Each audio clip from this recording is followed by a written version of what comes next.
Hi guys, we're just doing a quick tournament review for the Battle of New-Bree, Middle-earth strategy battle game tournament. Hi guys, so this tournament review is about the Battle of New-Bree, which is an 805 point Middle-earth strategy battle game tournament hosted by Bert and Sam Fitch. So it's a one-day GBHL 90 event. But because of the point size, it means there's only 3 games, so that puts a bit of a premium on the major wins anyway. So I decided to take my Dragon Emperor Rune Legendary Legion list because I've finished picking up the model recently. I sort of resisted the urge to use them for a little while, but I think now is the time to bring out the cheese. So my list is 40 models. I've got the Dragon Emperor Rune. He's leading 16 Black Dragons with Pike and Shield, 1 Black Dragon Cataphract, and then 1 Black Dragon Cataphract with War Drum.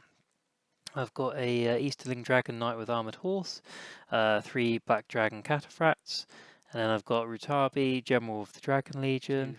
She's leading 2 Easterling Warriors with Shield, and then 4 with Pike and Shield, and then 2 Dragon Cult Acolytes. I've got Brogir the Conjurer. He's leading 1 Easterling Warrior with Shield, 2 with Bow, 3 with Pike and Shield, and then 1 Acolyte. So I think this list is a pretty good all-rounder. And if you're listening to this, you probably don't need me to tell you that it's probably one of the more competitive lists. Dragon Emperor Rune is very, very good and probably undercosted because he's a 12-inch banner, 6-inch fight buff to warriors. So those black dragons then become fight 5, so you can quite easily get a fight 5 shield wall. 3 warriors deep as well if you need to. I got the War Drum, so that sort of dispenses with the need for a captain. Because I was mulling over whether to drop Brogir for a captain and some more warriors, but we decided against it and decided to just keep the War Drum. But overall, I think it's quite good at doing most things really. The model count's good. Defense 6 is quite tough. And not particularly killy, but at the same time, if you're rolling enough dice, if you're doing 3 ranks thick, then you're going to get some 6s. So so it's pretty good all rounder. But I think it's probably best when you're sort of just death balling, when you stick the Emperor either just behind the line until the time is right, or in the line, then just get all your sort of warriors around him, getting shield wall either side, and then cavalry sort of off to the side, and just sort of steamroll everything really. So let's get into it. So my first game was against Dan Rea. So we got Fog of War, and he was bringing a Minas Tirith list. So he had Aragorn, King Alessa on Armoured Horse, and then he had Huron, Iralas, and Ingold. And then just loads of tin cans basically with a sprinkling of rangers and Citadel Guard with longbow. So obviously the first order of business is noting down one of my models to protect. I did think about Rutabi because she's a bit of a beast, and I sort of thought, well, she's got strike, a high defense, a couple, 2 or 3 wounds. I think it's 3, isn't it? 3 wounds. So she's pretty beefy, but I decided on Brogir instead. Because obviously there's no way I was going to do the Dragon Knight with 2 wounds and no fate. That's just silly. I sort of thought I want to protect Brogir anyway, because a lot of my strategy is predicated on getting Aragorn off that horse, so I could massively limit his damage output and also his ability to sort of strike my line at will. So I thought I'd be wanting to protect Brogir anyway, so why not just make it my objective as well. So when it came to choosing the hero I was going to target, I thought about Huron for a little while, just because I know that in order to break my ranks, he'd have to use Huron aggressively, and Huron can botch and die pretty quickly, and he's only fight 5. So that sort of crossed my mind. Iralas also crossed my mind because he's the only one without strike.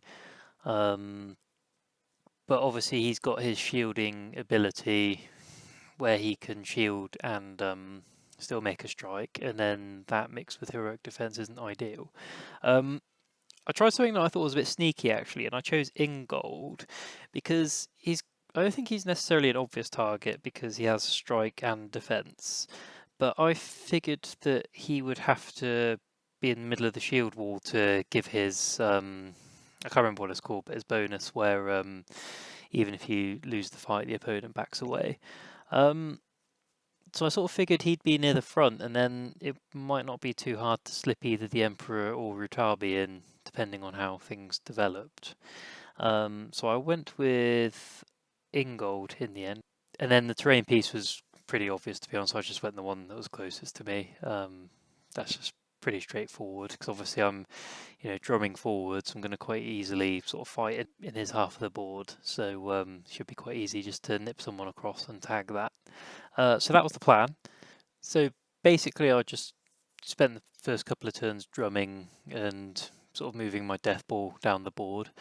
I ended up doing a bit of a bend in my line just because he deployed all his obviously infantry in the centre, bows on the left, cavalry on the right, and obviously Hurin and Aragorn were in the cavalry on the right. So I sort of pressed forward so that part of my line was within 6 inches of his infantry. That wasn't intentional, but I didn't mind if he charged anyway, to be honest. But I was definitely trying to keep 10 inches away from Aragorn, or 10.5 inches, obviously, so I'm out of charge range. So that I didn't cop a sort of charge and heroic combat immediately. And I sort of kept my cavalry bunched up to the left to sort of screen that flank a little bit, so that because I kind of expected him to come and chop that infantry down, and I was also a bit light on infantry in that area, so I could sort of use the larger bases and negating the cavalry bonus to sort of quagmire them a bit. Hopefully, that's also where I had the Dragon Knight, just for that strike, because I thought it could be a bit of a roadblock. Rutabi was on the right, ready to jump out and strike, and Brogir was next to the Emperor, but close enough so that he could, cast some spells when Aragorn drew closer. So as the battle lines clashed, there's not too much to say really. Basically, I just won most of the fights and then sort of whittled numbers down. Rutabi sort of popped out and murdered some people, and then heroic combated and murdered a couple of riders, which was quite handy to stop them sneaking past to objectives. So it was pretty straightforward on that flank, really. Irolas was sort of backing away from Rutabi. Eventually, I realised that I think Dan thought that was my target because it sort of makes the most sense in a way because he's the only one without strike.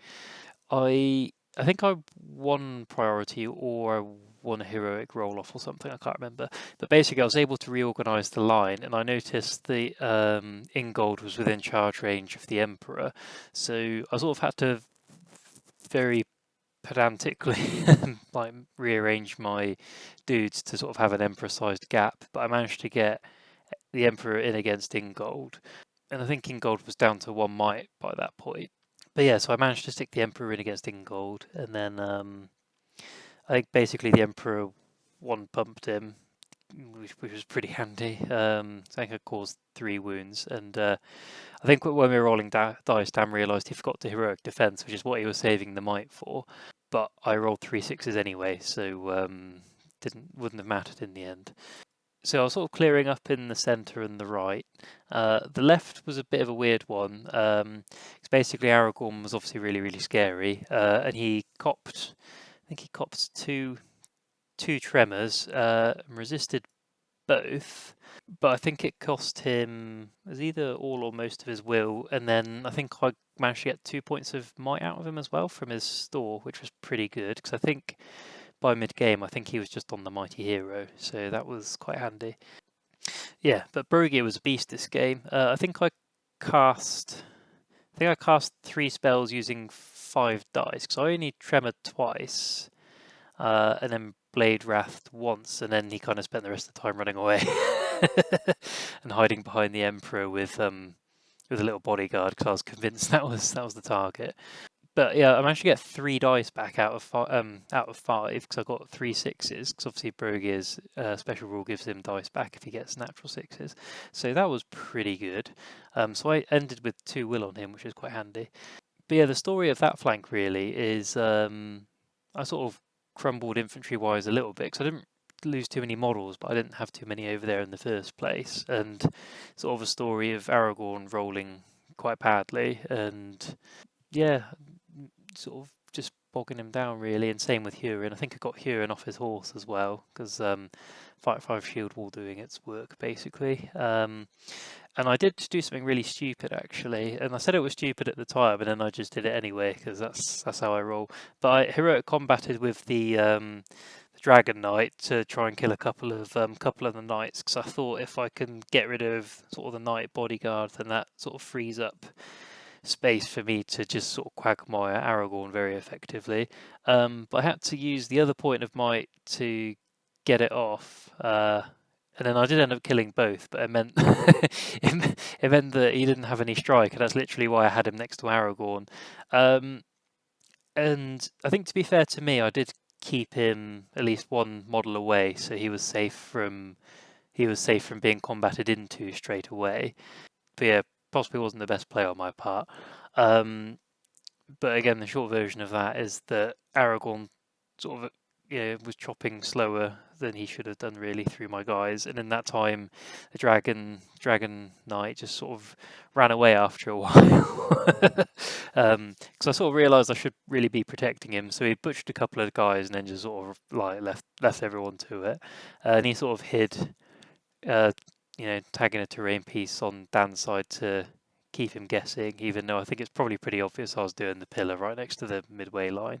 But he sort of moved his guys sort of towards his right as his left sort of collapsed and reformed the line sort of thing. And yeah, Aragorn just kind of didn't chop enough, and I managed to protect all my heroes. I didn't really bother protecting Rutabi, but she seemed alright, and the Emperor was pretty unscathed. And I think because we knew it was the last turn, Dan thought he'd chuck Aragorn into the Emperor.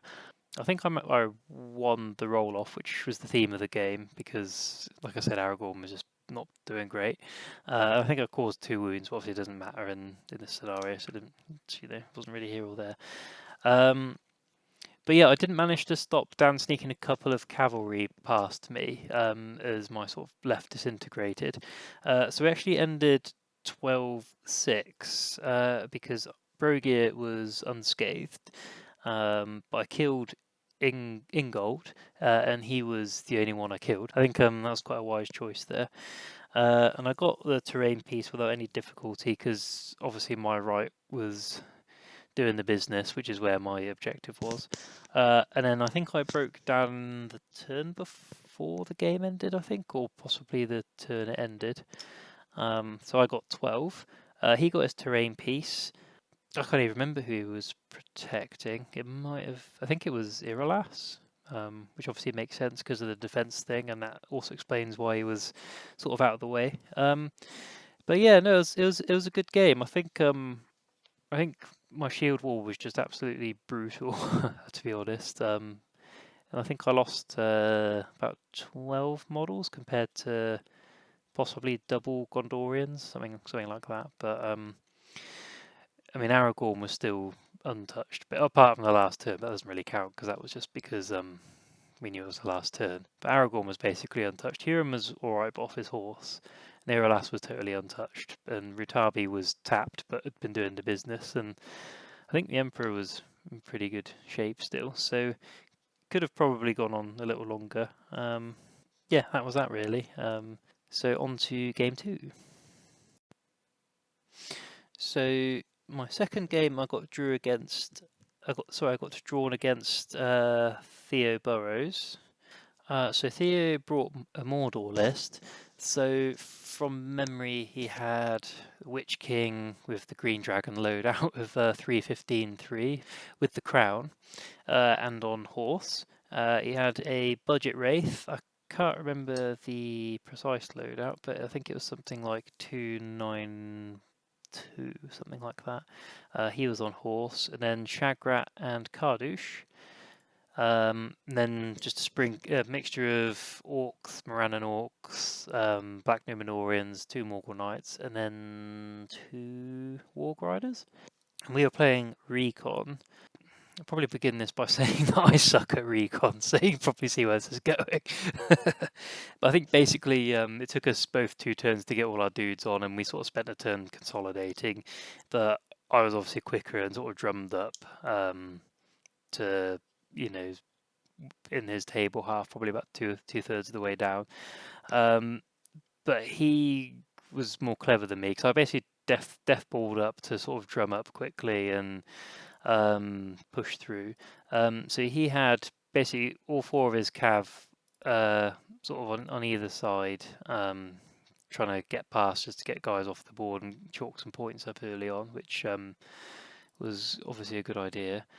And I sort of had just my cavalry as sort of a blocking detachment, but there was and my 2 archers at the back as interception. But he also put Shagrat's warband on his right, where I didn't have anything in front of it really. I only sort of had my cavalry to block all that, which in hindsight wasn't a great idea. I kept all my infantry in the middle, and when I saw that deployment, I sort of thought, well, I think I can just blast through those orcs very, very quickly. So my plan was to basically murder all the orcs and then just sort of, drum, basically break through and then just drum all my guys past and sort of win that way, because obviously he started off with more numbers. So if I could reduce numbers and then just march my dudes off. I also had a sneaky plan, which wasn't really that sneaky because it's probably pretty obvious. But I thought if he got the all 4 of his cav off, and then I thought he might just march. He might just sort of run Shagrat's warband off the board to get those numbers up. And I thought it'd be quite sneaky in that if they're off the board, then he can't be 25%ed, and then I just murder everything else and then march my whole army off the board. I think Theo saw through that pretty quick when he spun Shagrat's warband around into my flank. But I think my cavalry basically held them off by themselves, which was pretty amazing. And the Dragon Knight did the business against Shagrat, which was also surprising. I think this is a similar story to the last one in that my shield wall just sort of crunched through. And Brogir was a beast again, because I think he cast Tremor a couple of times towards the Witch King and sort of drew some will out of him. And then I just kept resisting everything. It was kind of mad, because obviously the Dragon Emperor has the resistant to magic anyway, and then Brogir was resisting, and I just seemed to be getting all the will back. I did cop a transfix at one point, and I chose not to resist it other than with the 3 dice, which wasn't a great idea on my part, because then that's when the Witch King decided to go in and strike against the Emperor. So I sort of had to send Rutabi to the rescue and combat round to pair off the Witch King. So that was sort of stupid, but I managed to save it. But basically, there's not too much to say in that I just sort of murdered, but I murdered too quickly, and he was broken after sort of 3, maybe 4 turns of combat. He then lost a few more models, and he sort of seemed to be piercing strike. I didn't think too much of it. And then I sort of thought, hang on, is he trying to end the game now because he's got sort of 4 models off? 3, might have been 3 actually, because I think I killed a Wild Rider with an archer, which was pretty sweet. And then so I'd already wounded Shagrat and got him down because I won the strike off and sort of Dragon Knighted him, and I think he was sort of just hanging on. And then I did the same thing the next turn, and I think I won the strike off or something. And then I got off his last wound, and Theo was like, yeah, okay. And then I sort of looked at him and I was like, oh, you're not going to fate it, are you? And then, and then that's when it clicked. He was trying to 25% himself to win the game. So stupidly, I carried on killing a few more models because I basically needed to create a gap so that I could drum through. But I think it was already too late by this point, because I think next turn he sort of basically everyone just sort of ran away apart from the Witch King, who he sort of cleverly kept safe at the back. So basically, I played it poorly, and there's not really too much more to say than that, to be honest. I think losing recon with the Dragon Emperor with a drum is a bit embarrassing, really. But I think it was a good game, and Theo played it perfectly, and I played it wrong, basically. And I think that's kind of all there is to it, really.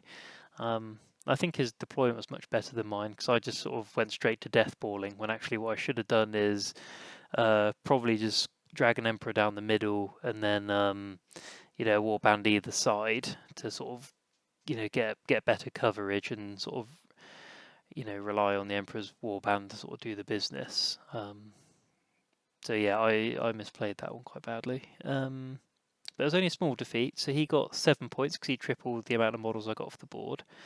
So he was on 7, and I think I got 3 because I broke him whilst being unbroken, which is a bit ridiculous, really, because I think I lost 4 models, and obviously, in order to 25% himself, I think he lost nearly 40 or something silly. But yeah, that's why you always play the objective kids, because otherwise you lose recon and look stupid. But it was a good game, and I enjoy playing against Theo. And yeah, I had fun, but I was a bit frustrated with myself. But that frustration dissipated a little bit when, after my third game, I was sort of wandering around and I saw that Theo was playing Sam Grattan's Angmar with Gulliver, and I was just thinking, if I'd have won that game, I might have ended up playing Sam, and that would just be, yeah, that would be a tough last game. So, so I was a bit like, well, at least I'm not playing Gulliver because that sounds terrifying. But anyway, so I lost recon. So 1 win, 1 loss, both minor. So on to game 3. So game 3 was retrieval against Riders of Theoden.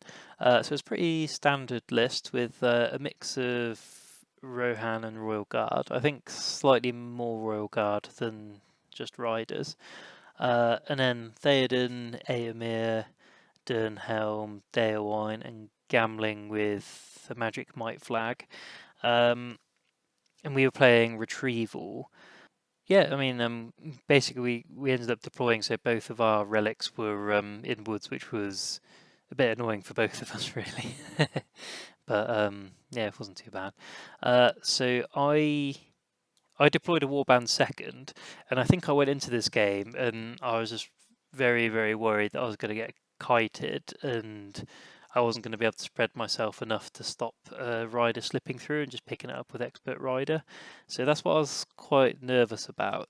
I forgot to say, sorry, my opponent was Mr. Tom Dove, and I was a bit surprised that the first warband went down sort of 3.5 inches from the midline, and so I think I put Rutabi down and just sort of deployed her warband basically in a straight line either side of her as sort of the front rank sort of thing as of my pike block. Although it still gives me the flexibility to sort of change if I need to.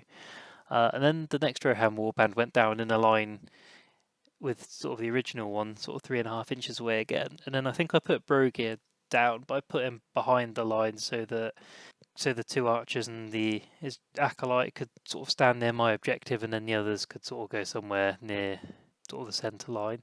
But yeah, then sort of the Rohan warbands kept coming down, sort of between a wood and a rock, sort of in a solid line. Yeah, 3.5 inches away basically. So I ended up basically just deploying all my guys in the block opposite. Yeah, and I kept my cavalry slightly behind, just on my left flank because my right was guarded by the trees quite effectively. But I left my left a little open just so that I could move my cav wherever they needed to be, so they could either guard my left flank, or if I was able to move up to the rocks, they could sort of go around and then go objective hunting. But yeah, so my deployment was actually pretty straightforward. Emperor in the middle at the front, which was riskier than I'd played him the last 2 games. I don't know if I sort of got overconfident or I think it was more to make sure my line stretched out enough so that it sort of covered the gap between the trees and the rock, so that I can sort of avoid getting my flanks turned too easily. But it was riskier than how I played him in the first 2 games. So I've played against him a few times, and I think he's a really good support piece, and then he sort of throws himself in combat a little later on when everyone's resources are a little depleted. It was a bit risky sort of sticking him out the front in front of all the Rohan heroes in retrospect.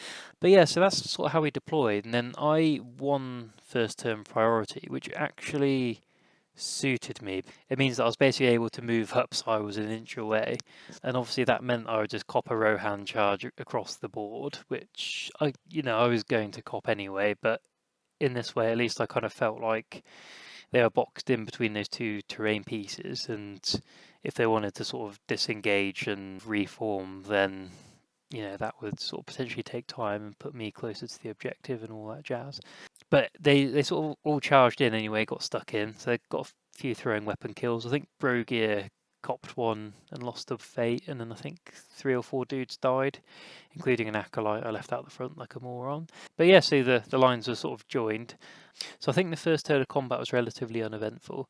I must have tried something with Brogier, but I can't remember what it was.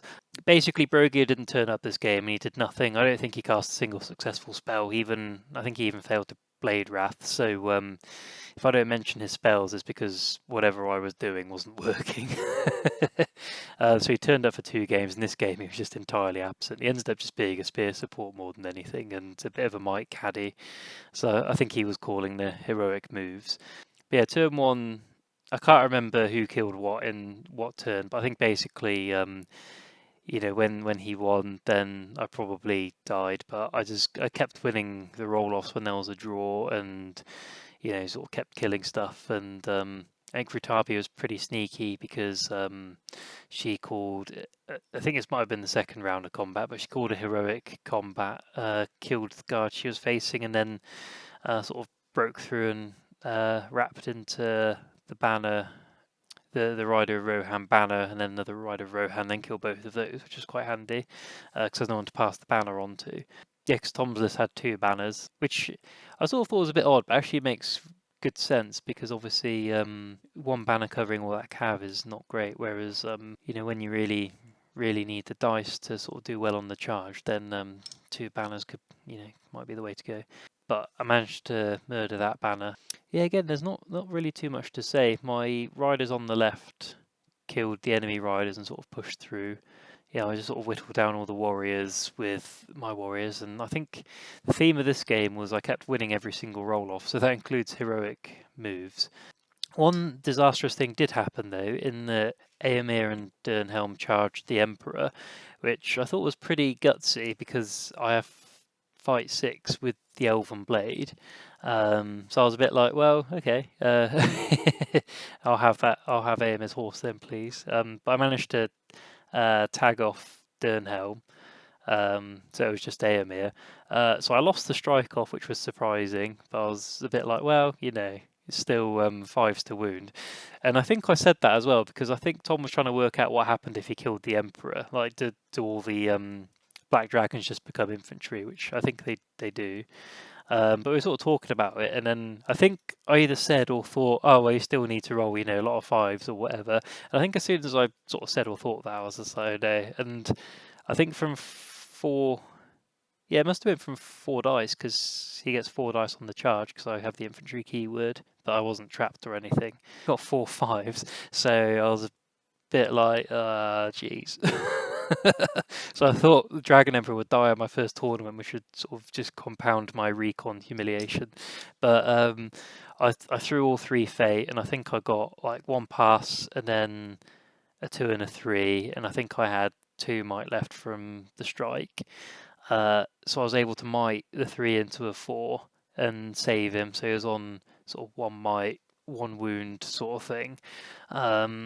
So that was pretty scary, but I think I won the roll-off after that and basically just moved the Emperor out of the line and chucked as many bodies between the Emperor and their heroes as I could. And I mean, the rest of it's not sort of too it's not there's not too much to tell really. Like the Rohan heroes sort of got stuck in and then called death, and then there was a lot of striking and whatnot. I think I killed Merry relatively early on to try and stop the gambling banner shenanigans where you just call everything with Merry and give him a might back at the end of the turn. So I was a bit sad that she went from Dernhelm to Eowyn pretty early on. But yeah, I was just sort of able to deal with the heroes. I lost a few guys, obviously, when the heroes were sort of charging and doing hero stuff. But I think after a while I just sort of managed to isolate them, and I think I got Daewine off his horse, and then he had to go at the Emperor, but it didn't quite work out, and the Emperor sort of bonked him on the head, which was good, because if that had gone badly, that would be a dead Emperor probably. I think I killed Gamling with a combat from Rutabi, and then she basically did the same thing to Theoden, and I got a ridiculous roll. I think by then it was a foregone conclusion because it was basically Theoden, Éomer, and Éowyn left, and it was basically just like, did I have enough time to go and grab the objective and run it off the board? Because I was basically sending my cav over there with the drum, sort of madly drumming behind. By the end of the game, there was only Éomer left, and I did feel like a massive dick because obviously we did the roll to see if the game ended, and I think only Éomer, maybe Éowyn were left at this point. And I said before I rolled it, like, I'm going to use my rule to prolong the game because I just need to run this thing off. I felt bad, but I kind of had to do it to, make sure I get the major win. But yeah, I sort of marched it over to my end of the board, but before I could get it off, the game ended. But it was a bit of a walloping, really. I think the dice had a fair amount to do with that. But yeah, so I got 3 victory points for taking the relic into my deployment zone. I killed Theoden, so that's 2 points, so 7 total, and then I broke Tom without being broken myself, so that was 10, and he wounded the Emperor, so it ended up 10-1. It was obviously a bit annoying not to get the prize off, but I'm not going to complain. How the sort of roll-offs and everything went, I think I'll take not quite getting it off. Yeah, so that was that really. It's a bit of a difficult one because I've played Rise of Theoden a reasonable amount. I think I've taken them to the 3 tournaments maybe, and I sort of sat thinking on the drive home because I think it's a bit of a puzzle how you'd play that as riders, because obviously Tom went fairly aggressive, ended up bouncing off my fight 5 wall, but also had a few dice rolls gone differently, the Emperor could have died, and had the roll-offs been more like 50-50, then it would have been more Easterling casualties as well. And then without the Emperor, you lose all the bonuses and all that sort of thing. Because my force was pretty intact by the end of the game, and I still had the Dragon Knight running around and Ritabi running around, and most of my infantry. I don't think I lost too many. And I was sort of thinking, at the beginning of the game, I just really didn't want to be kited and, have basically not be able to stop, a few riders slipping through, picking up the objective with expert rider and then running off the board. But I think even if Tom had done that, I had the drum and I had a lot of infantry, and I think basically I could just bulldoze my way through to my objective and then run off with that. And I think I had enough dudes to then sort of send enough after any cavalry, or sort of, basically close up around my objective, like fall back, close up around my objective to sort of stop that. And then I think if it came to it, I could just turtle my objective and then sort of, do what I did to then break and get the hero, the leader kill, which then would have been 5-0, even if I'd not touched the objective. But I don't know really. I think it's a bit of a puzzle. I don't know how I'd have played it if I was Tom. Yeah, I think because I'm recording this on Monday and that was on Saturday. I've been mulling it over and I still don't really know what what I'd have done if we were the other way around. Because obviously, yeah, my pike block would have drummed through to the objectives, and then, if you want to sort of throw stuff at me and need 6s to wound, then that's, fine.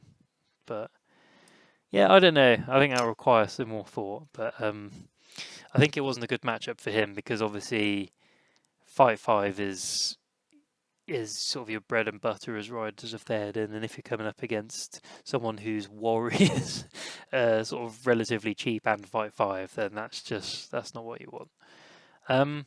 But yeah, no, it was a good game, and I enjoyed it, and I enjoyed playing Tom, and yeah, so that was that. So I ended up with two wins, 1 loss. So it was 1 major, 1 minor win, and then 1 minor loss. So I haven't seen a table with a breakdown of all the points or anything, but I ended up 6th out of 40, and I said I wanted to win 2 out of 3 games. So yeah, I did that, and it sort of showed me the potential of the Dragon Emperor, because I've just basically been saying that it's a bit overpowered, and I kind of felt a bit bad taking it, but I've also just been on the receiving end of disgusting armies for quite a lot of tournaments. So I'm just like, well, I might as well just join them with the gross armies, the cheesy armies.